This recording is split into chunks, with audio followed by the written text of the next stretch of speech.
Thank you. I'd like to begin by sharing my war experiences with you. I remember when I was under fire, Confederate fire, and Oliver Wendell Holmes turned to me and said to me, "Get down, you fool." I'm sorry, no, that wasn't me. That was actually Abraham Lincoln. I'll confess, I'm not Abraham Lincoln, nor am I Bill O'Reilly. But the nice thing about living at this point in time, in the early 21st century, is that you can actually check my story, right? You can go on the internet and find out whether Oliver Wendell Holmes actually ever sent that to me. By the way, he did say it to Lincoln. And we need to do what we can to preserve that freedom to find things out, that freedom to have that magical machine that people started to write about in the mid-20th century, that magical computer where you could ask any question you wanted and out came the answer. That's a magnificent accomplishment for humanity, but there's another even more important magnificent accomplishment, which is that the internet lets us find each other, not just find out facts, not just find out numbers, but find other spirits, other souls, who in some way that matters to us are like us, kindred spirits. That's a space that humanity has created for itself now that never existed before, and lets you connect with somebody in Bombay or Tokyo on a very deep level, when just a short time ago, they weren't even part of your imagination. And that's something that we have to work hard to protect, because there'll always be the case that selfish interests, whether it's multinational corporations, the military-industrial complex, the spying-industrial complex, whoever it might be, they will try to take that freedom back from us. It's happening right now. That's what you're about to see. Now, we're going to hear about two people. I never met Edward Snowden, but I did know quite a bit about Aaron Swartz. In fact, he worked for me for a period of time a few years ago. And he was brilliant, as you'll see for yourself. I'm sure that whatever this film may say about him can barely do justice to what a special human being he was. There were a couple of things about Aaron that I have to tell you, honestly, I found disconcerting. One thing was that Aaron always would come up with better assignments than any assignment I could come up with. I'd tell Aaron, "Would you please do this?" And Aaron would say, "Well, sure, but do you mind if I also do that?" And always, that turned out to be much more important than this, every single time. And another interesting thing, which disturbed me about Aaron, was that he really got things done. Now, here in Washington, D.C., that's a lost art. I literally don't know how to do that. Time after time after time, we wait till the very last minute, and we somehow manage, often but not always, to somehow get through it without actually accomplishing anything, but actually just barely avoiding disaster. Aaron wasn't like that at all. Aaron would think of this amazing thing that I was stunned in its audacity that he'd even think of. And then a few weeks later, it would be done. He was magnificent that way. And over time, I realized that my reluctance in the sense that I had, that my frustration, I couldn't give him assignments that were better, that he'd come up with himself, it really reflected more on me than about him, so I stopped thinking about it entirely. Now, he had a very special quality, which some of you may have yourselves. Aaron liked to rock the boat. He didn't mind rocking the boat. And that's a unique quality in human beings. All over the world, I think, you'll find there's a deep resistance and hesitation to rocking the boat.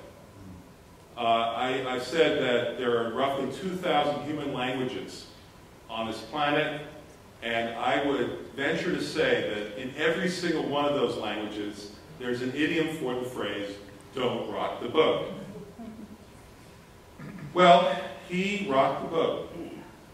Not only by creating Reddit at the age of 19, something which by itself would have given him the freedom to stay in bed for the rest of his life and order pizzas to be delivered, never having to move beyond the bathroom. He could have had that life, but instead, he wanted more. He wanted to go out, and as you'll see, he wanted to imprint on the world his own sense of freedom. The freedom that I just talked to you about. The freedom to be able to connect with other people.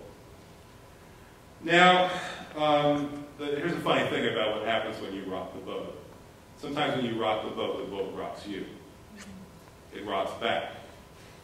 And Aaron actually understood that and took it in good spirits. You have to pay a price for orienting your life in that manner. For some of us who try to rock the boat, we lose our family. For some of us who try to rock the boat, we lose our property. Some of us go to prison. In Aaron's case, he lost his life.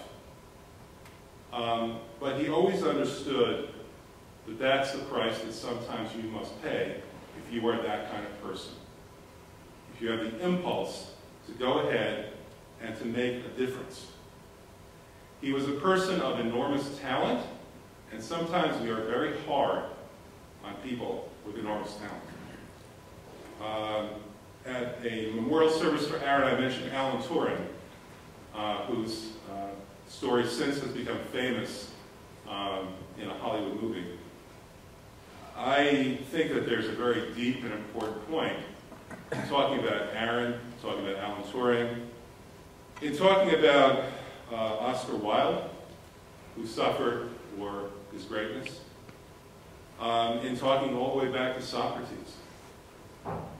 These are people whom we name to pay a price because they were so good at what they did that it disturbed us. It got under our skin.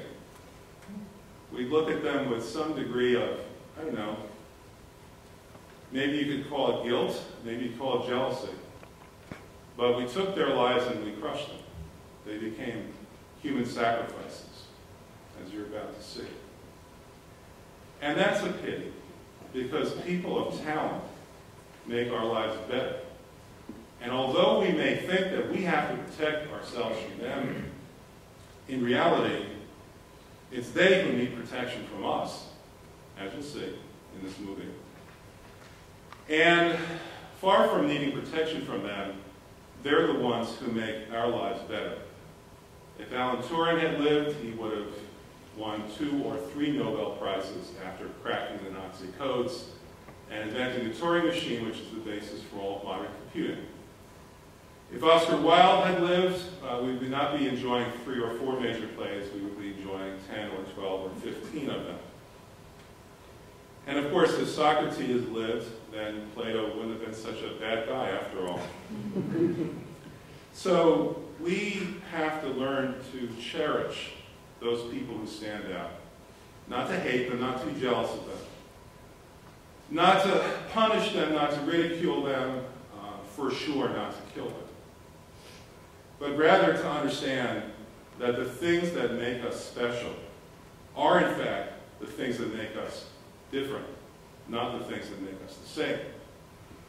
And that any well-organized society takes advantage of our differences, doesn't try to undermine them or hide them, doesn't try to get over them or overcome them, but rather seeks to cherish them and make sure, in any event, that the prosecution that Aaron faced doesn't become persecution for the way he was.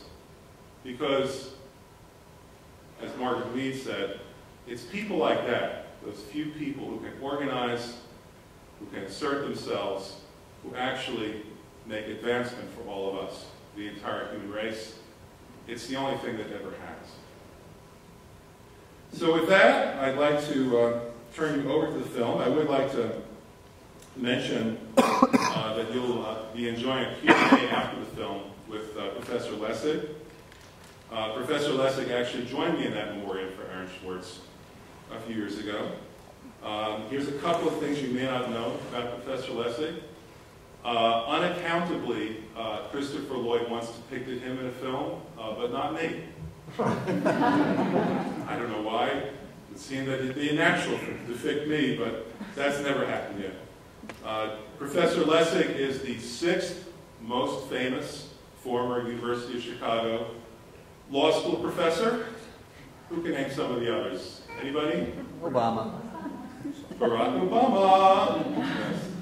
Barack Obama, 3 Supreme Court justices, and Judge Douglas Ginsburg, my thesis advisor at Harvard, who somehow neglected to invite me to any of his pod parties. I feel very bitter about that to this day, obviously.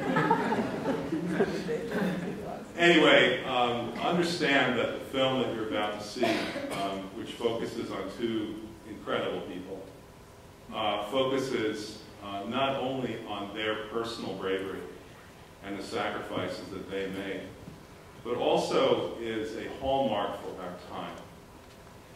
It is a landmark on the road to either heaven or hell, and that decision is ours. Thank you very much.